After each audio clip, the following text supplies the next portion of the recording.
Suka lamang ang pinabili, tumakbo ng senador. Ang sabi ko, sinagot ko sa vlog ko yung kahapon.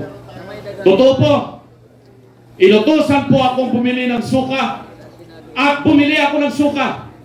Siniguro ko na talagang suka yung aking binili, hindi po droga yung aking binili. Sabi ni Senator Bongo, tulad ni Ipe, maasim-asim ang kanyang amoy. Pero yung sukang binili ko, hindi lamang pumaasim. Ito ay mabango, malinamnam, masarap. Bakit? Dahil sukang Ilocos ang aking binili. At kami ngayon sa PDP Laban, may asim po kami na magserbisyo ng tama para sa Pilipino.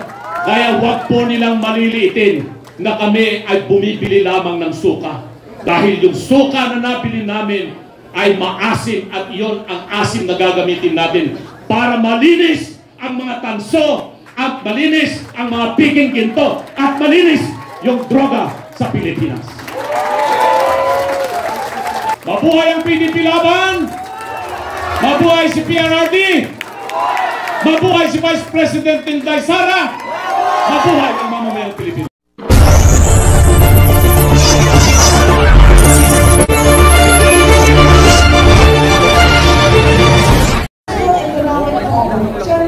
Chairman of the Philippine New Energy Group and COO of the International Chamber of Commerce.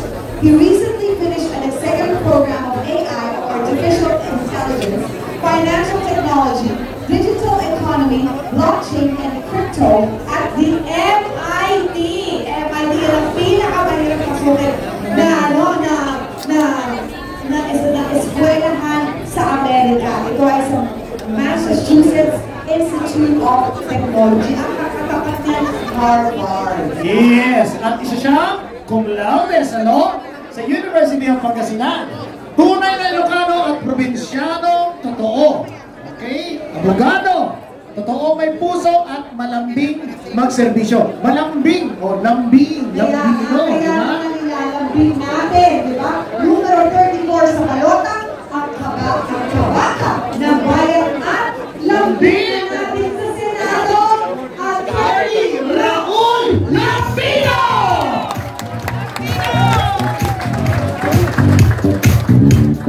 Bakit?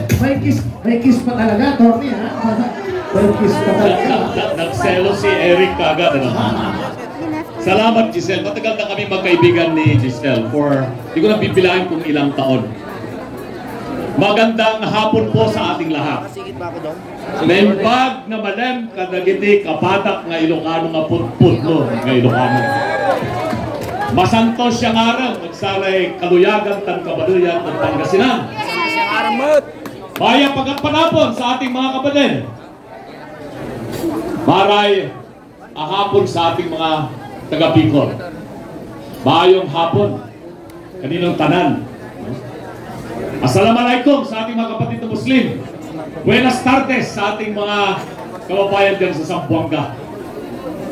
Alam po ninyo, itong aking mga kasamang kandidato rito pagkasenador, lahat may relasyon po ako sa kanila na nakalipas. Unahin ko na yung pinakabatang kandidato, si Atty. Jimmy Bundok. Bata-bata pa siya nun, kagaling kumanta niyan, kagaling mag-gitara. So lahat ng kanyang gimmick o kaya'y pinupuntahan ko para panoorin siyang kumanta. Dahil napakagaling talaga, napakatalento. At natutuwa ko ngayon na si Jimmy ay naging abogado at kasama ko siya ngayon bilang isa sa mga kandidato ng Duterte team. PDP Laban. Isunod ko na yung executive secretary natin. Hindi pa siya abogado noon. Si Atty. Vic, kasama ko na yan. Sa law office ko pumupunta yan si Atty. Vic bago siya naging abogado. At isinama ko siya sa politika dahil kinukumbinsi namin noon si Secretary Juan Clavier na senador para tumakbo siyang presidente noong 2004.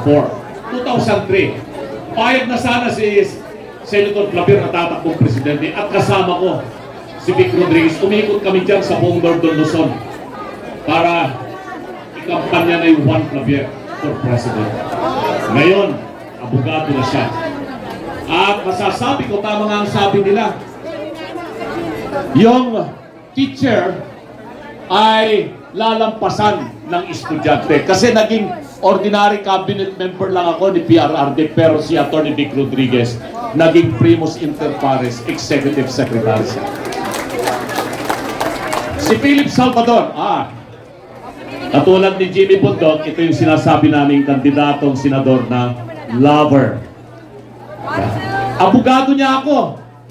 Nung tumatakbong vice governor sa Bulacan, pinapadisqualify siya ng kanyang kalaban. So kinuha niya akong abogado, pumunta ako doon sa Bulacan, inargue ko yung kanyang kaso, at nanalo kami. Hindi siya na-disqualify, but eventually dahil sa pag-iusap ng mga kaibigan, hindi tinuloy ni Ipe yung pagkandidato niyang vice governor ng Bulacan. Si Senator Bato, parehong kami pulis. Kayo siguro ba naging pulis yan? Si Atty. Lambino, baka lang ang alam niyan. Kasi adopted member ako ng Philippine National Police, BNPA class of 1988. At isa ako sa campaign manager niya noong 2019 nung tumakbo siyang senador. Siyempre si Senator Bato ay champion natin para sa seguridad, katahimikan, etc. Napakagaling na senador. Alam naman natin, hindi siya masyadong matawag, pero pag nagsalita, talagang tagos sa puso yung kanyang sinasabi. Takot yung mga iba sa kanya. At yun ang kailangan natin ibalik muli sa Senado. Si Senator Bongo, at 2014, isa ako sa kasama ni Speaker Pantaleon Alvarez, Bebot Alvarez. Kami ang isa sa mga sol-sol para tumakbo si PRRD. Ayaw talaga ni PRRD. Pero si Speaker Bebot, siya yung aming leader doon sa tinatawag naming Champs of Rudy Duterte. At si Senator Bongo, siya yung aming conduit doon kay PRRD hanggang makumbinsi namin. At si Senator Bongo, nasa ibang bansa ako eh. Tinawagan niya ako noong 2016. Sabi niya, Attorney, gusto ni PRRD maging administrator ka sa isang ahensya. Sabi ko, hindi ata ako nakahandang manibyan sa gobyerno, masarap na yung buhay ko sa private sector. Pero mahirap tumanggi sa isang Bongo at lalong-lalo na kay Tatay Digong. Kaya ako tinanggap maging member ng cabinet at naging administrator po ako ng Cagayan de Oro. Ganun po yung naging relasyon namin ni Senator Bongo. Pinakahuli, si Congressman Rodante Marcoleta. Pareho kami ng advokasya niya. Pagsusulong reforma ng ating saligang batas. At gusto natin na talagang magkaroon ng pagbabago itong saligang batas nito. Kasi since 1995, 30 years ago, inumpisahan ko na po yung advokasya na yan. Hanggang noong 2005-2006, ako yung nagsulong ng pagbabago ng saligang batas. Pumunta ako sa Korte Suprema, inargue ko yung kaso ron. Patalo lang ako ng isang boto na bago na sana itong 1987 Constitution. Kasi bilang isang abogado, nagtuturo po ako ng political law and remedial law review. At lagi kong sinasabi na itong 1987 Constitution na ito, kung hindi magbabago, ang Pilipinas ay magiging isa sa pinakakurap na bansa sa buong mundo. Dahil itong 1987 Constitution ay nagbibigay sa mga mayayaman, mga elitista, mga oligarchs na kontrolin nila hindi lamang ng ekonomiya kung hindi pati politika. Sinabi ko noong 1995, itong mga oligarchs ngayon ay financier lamang. Sila nagbibigay ng pera sa mga politiko. Darating ang panahon, sila na mismo ang magiging politiko. At yan na nga ang nangyayari ngayon. Itong mga oligarchs, sila na rin ang politiko ngayon. So ano pa ang magiging kinabukasan ng Pilipino kung hindi natin babaguhin ito? Sinubukan nila na isulong ang pagbabago ng saligang batas lately. Pero nakita ko mali yung sistema. Agrabyado yung taong bayan. Bakit? Ginagamit nila ang perang galing sa Kongreso na tinawag nilang AKAP para magpapirma sila ng mga tao upang sa ganun may sulong nila ang People's Initiative. Hindi po ako papayag sa ganun sistema. Kasi mali po yun. Hindi tugma doon sa prinsipyo ng PDP laban na baguhin ang saligang batas patungo sa federalismo at magkaroon ng isang unicameral parliament na yun ang gusto ni Senator Robin Hood Padilla.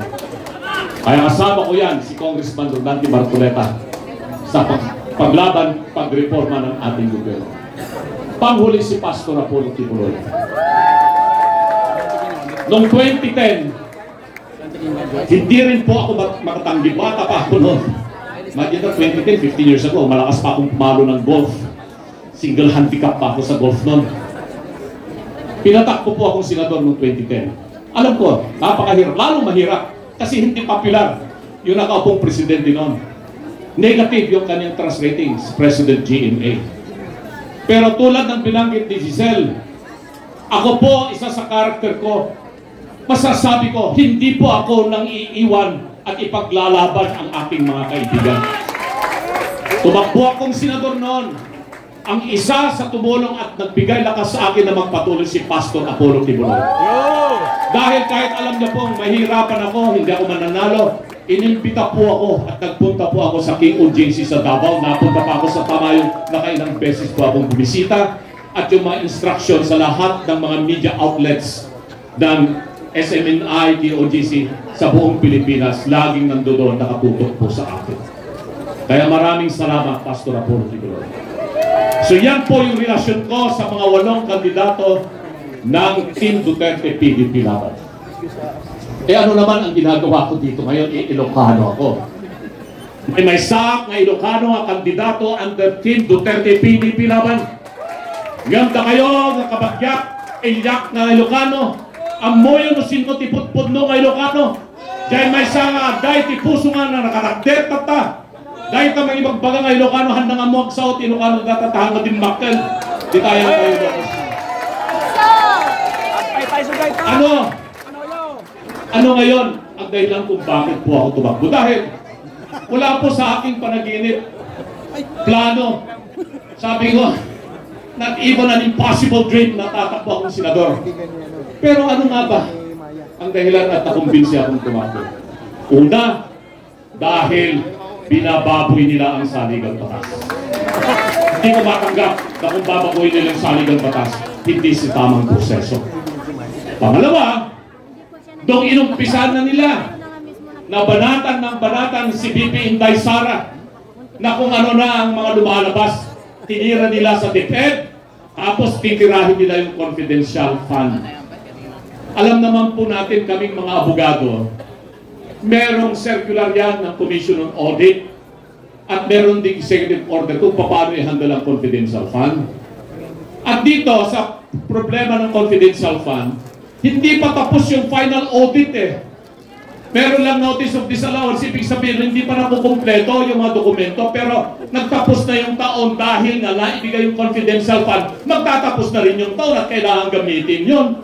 Tapos yun ang sasabihin nila na peke-peke yung mga pumirma kung sino ang tumanggap ng intelligence fund. E di hayaan muna natin yung Commission on Audit na maglabas ng hindi lamang notice of disallowance at sabihin ng Commission on Audit na nagkaroon ng graft and corruption. Wala pong ganon. Pero pag pinakinggan mo yung sinasabi ng mga nasa Quadcom, maliban lamang sa isang Congressman Marcoleta na siya ang malakas at matatag na depensa, kitang-kita ko kung paano nila talagang winalangya yung hearing para lamang maisampa nila ang impeachment. At dito na nga, sabi ko, isasampa nila yung impeachment. Kaya nung tinawagan po ako ni Executive Secretary Miguel Dea, nasa abroad na naman ako. Ayan si Astra, Naik, si Attorney Amy, yung mga kasama ko sa PDP Laban. Alam nila wala sa plano ko po na tumakbo sa pagkasenador. Pero alam naman po natin na isasampa yung impeachment case laban kay Vice President Sara. Sabi nga ni Atty. Vic, papayagan pa natin na nakawin nila yung Vice Presidency. Hindi tayo papayag. Kaya sabi ko, sige, baka sakali sa tulong po ninyo ng PDP Laban, ng lahat ng mga volunteer groups na tumulong kay PRRD noong 2016, at tumulong kay VP Sara Duterte ng 2022 election, at kay Senator Robin Padilla na ginawa natin siyang #1 ng 2022 election, may pag-asa kami na manalo sa eleksyon na ito kahit na wala po kaming milyong pera na gagastusin. Dito natin may papakita yung tunay na lakas ng Partido PDP Laban, lakas ng Team Duterte at lakas ni Senator Robin Padilla. Mga kababayan, sabi ni Giselle kanina, kabaka ng mamamayang Pilipino. Ano ba ang ginagawa ko ngayon bilang isang abogado? Medyo semi-retired na po ako sa law practice. Pinabayad na po sa aking mga anak na mga abogado na at mga manugang na mga abogado. Ang ginagawa po ngayon ay isa po akong magsasaka. Nag-aalaga po ako ng mga baka. Alam po yan ni Ka-Ipe Salvador. Alam po niya yan. At nagtatanim ng palay, mais, gulay, kung ano-ano. Mahigit 100 pamilya sa Pangasinan ang tinutulungan namin magkaroon ng hanap buhay sa pagsasaka. Tinuturuan namin sila ng tama. Dahil sa tingin ko, ang food security ang pinaka-importante sa lahat ng tao. Hindi ka magkakaroon ng magandang kalusugan kung ikaw ay gutom. Hindi ka magkakaroon ng magandang edukasyon makakapag-aral kung ikaw ay gutom. Hindi ka rin magiging masaya kung ikaw ay gutom. Pero ang sitwasyon natin sa Pilipinas ngayon, malawak ang kagutuman. Hindi ako ang nagsasabi niyan. Ang nagsasabi yung survey ng SWS, nakaranas ng mahigit 63% ng Pilipino na sila ay nagugutom. At tumaas yung poverty index natin to more than 70%. Imagine that sa panahon lamang ng 2 taon pagkatapos ng termino ni Pangulong Duterte. At sa hirap na dinanas natin ng pandemic, bakit biglang sumalya at sumipa pataas ang kahirapan sa Philippines? Ano ang dahilan? Naniniwala ko ng dahil sa korupsyon. Sabi ni Atty. Jelly Hinlo. Ano ang mga korupsyon na nangyayari? Bakit mataas ang bilihin? Dahil yung mga produkto sa kanayunan hindi makakarating sa syudad o kaya sa merkado. Dahil sira-sira yung mga daan, sira-sira yung mga tulay, napupulok yung mga pagkain doon sa mga bulubundukin o sa mga bukirin sa iba't ibang panig ng probinsya. Bakit? Dahil sa korupsyon, hindi nila napagawa ng tama yung mga kalsada at mga tulay. Dahil din sa korupsyon, kaya maraming mga tao ang hindi na kayang bumili ng kanilang kagamitan. Ano ang inflation ngayon? Nasa about 5%, 6%. Tataas pa yan. Yung inflation na yan. At dahil dyan, mas maraming Pilipino ang magugutom at maghihirap. Kaya, ito na lamang po ang pag-asa ng Pilipino sa eleksyon na ito. Na ang mga magiging susunod na senador ay meron silang pusong magserbisyo ng totoo. Sabi ni Atty. Vic kanina, sinasabi na bumili lamang kami, pinabibili lang kami ng suka, tapos tumakbo na kaming senador. Ibig sabihin nila, wala kaming tsansang mananalo sa eleksyon na ito kasi wala kaming pera. Hindi katulad nila, marami silang pera, bilyon na yung kanilang ginagasto sa political advertisements, sa TV, sa radio, sa newspaper, sa naglalaki ang mga billboard, LED. Iyon po ang ibig nilang sabihin. Wala namang pera yung mga taga-PDP, paano mananalo na yan? Suka lamang ang pinabili, tumakbo ng senador. Ang sabi ko, sinadot ko sa vlog ko yung kahapon. Totoo po, inutusan po akong bumili ng suka at bumili ako ng suka. Siniguro ko na talagang suka yung aking binili, hindi po droga yung aking binili. Sabi ni Senator Bongo, tulad ni Ipe, maasim-asim ang kanyang amoy. Pero yung sukang binili ko, hindi lamang pumaasim. Ito ay mabango, malinamnam, masarap. Bakit? Dahil sukang Ilocos ang aking binili. At kami ngayon sa PDP Laban, may asim po kami na magserbisyo ng tama para sa Pilipino. Kaya huwag po nilang maliliitin na kami ay bumibili lamang ng suka. Dahil yung suka na nabili namin ay maasim at iyon ang asim na gagamitin natin para malinis ang mga tanso at malinis ang mga piging ginto at malinis yung droga sa Pilipinas. Di ba masarap sabihin? Tumatawa si Mayor Mike Rama, yung aking boss. At si Manong Sid Lapay niya. Nakita ko rito, kababayan ko yan sa Pangasinan, Manong Sid. At syempre, bago ako magtapos, may mga grupo po akong nais batiin. Maliban sa lahat ng mga party list groups na nandito, nabati ko na po si Speaker Bebot Alvarez. Batiin ko rin po yung aking mga kapatid sa Philippine Eagles. Maraming Eagles sa inyo. Mabuhay po kayo. Yung aking mga kapatid sa aking fraternity na Alpha Phi Omega na pinamumunan ni Secretary Mamao at si Secretary Bebot Bello at saka si Astronaut at saka lahat ng mga nandiyan. Mga dalawang po yung pumamay ng kaliwa sa akin. Sabi, bakit mo ginagawa ng kaliwa yan? Di ba, komunista lang kung kumakawa ng gano'n? Hindi, dahil yun po yung pagkamayan. At saka yung PDP Laban, originally, kaliwa. At syempre, yung mga Ilocano at Pangasinan na talagang nagbiyahe sila galing ng Ilocos, Isabela, Cagayan, at iba-ibang lugar na nandito dito. Itaas nga ninyo yung kamay mga Ilocano katulad ko. Dahil kapatak ka mga antipugong kanrabong. Inyakit din ay na nagtangkan, dahil kadila yun niya. Anot, sudiya. Yan ang tunay na Ilocano. Hindi yung sasabihin nila na ang Ilocano ay sila lang. Mas marami kami ngayon sa Ilocos. Gising na po kami sa katotohanan. Marami sila, marami. At siyempre yung grupo ng mga veterano. Malapit sa amin ni Senator Bato at ni Senator Bongo ang mga veterano, ang mga militar. Kaming dalawa ni Senator Bongo ay adopted classmate ng Class 92 ng Philippine Military Academy. Kaya pagkatapos po nito, aakyat na po ako sa Baguio at magkikiusap sa aking mga kaibigan ng mga sundalo na graduate ng Philippine Military Academy. Pero meron po silang hinihingi sa akin. Sabi nila, Mr. Bok, pag nanalo kang senador kayo ni Senator Bato, Senator Bongo, sana maisulong nyo yung batas na magpapalakas sa aming mga veterano. At dahil po dyan, isa sa batas na aking pinag-aaralan at idudulog sa Senado, kung ako man ay pala rin magiging principal author ako, kung hindi man sigurado mananalo si Senator Bato at saka si Senator Bongo, ang pagtatatag ng Department of Veterans Affairs. Kasi hindi naasikaso yung mga veterano. Ang mga veterano ay nasa under lamang po ng PIBAW, isang opisina lamang po yan ng Department of National Defense. Pero mga veterano, hindi lamang po yung mga lumaban sa gera. Kasama na rin po yung mga membro ng pamilya nila at yung mga naulila. At marami po tayong dapat na gawin para matulungan ang mga veterano, mga pamilya nila.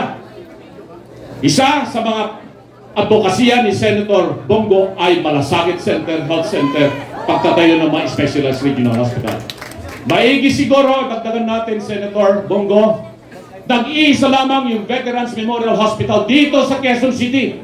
So yung mga taga Mindanao, taga Cagayan, taga Bisaya, na mga veterano, matatanda na, walang specialized hospital na mag-asikaso sa mga matanda, kailangan pa ba nilang pumunta ng Quezon City? Ang gusto natin, magkaroon ng regional hospital exclusive for the veterans and the elderly in all regions of the country. And that can be done only with the help of people who really love the military, the servicemen, the uniform services, and their beneficiaries. Senator Bongo, Senator Bato, the whole PDP Laban members, isama nyo na rin po ang inyong kabaka, Attorney Raul Labino. Isa lamang po yung pangako ko sa inyo. Maninilbihan po tayo na tapat sa Diyos, tapat sa bayan, tapat sa mamamayan, tapat sa tao, tapat sa ating pamilya. Dahil dito, wala pa akong campaign manager. Nadaanan ko yung aking idolo. Matagal na, katulad ni Eric. Idolo din niya yun. Si Ma'am Vivian Velez. Pwede ba, Ma'am Vivian? Ikaw yung aking magiging campaign manager? Yan, muna siya. Yan, mga kabaka, mga Pilipino. Kanina, tinanong ko si Atty. Budok, kumanta ka na ba? Hindi pa eh. Tinanong ko si Senator Bato. Sabi ko, partner, kumanta ka na ba? Kasi Senator Bato, ang galing kumanta niya. Narinig niyo bang kumanta yan, Senator Bato? Oh. Pero mamaya, kung wala nang magsasalita kasi andyan pa ang aking kaibigan, si Ibe, Mr. Epektibo. Siguro pag wala pa si PRRD at walang entertainer dito, maliban si Giselle, ay pwede kami ni Senator Bato na mag-entertain. Maraming salamat! Mabuhay ang PDP Laban! Mabuhay si PRRD! Mabuhay si Vice President Inday Sara! Mabuhay ang mamamayang Pilipino. Salamat po. Pinoy!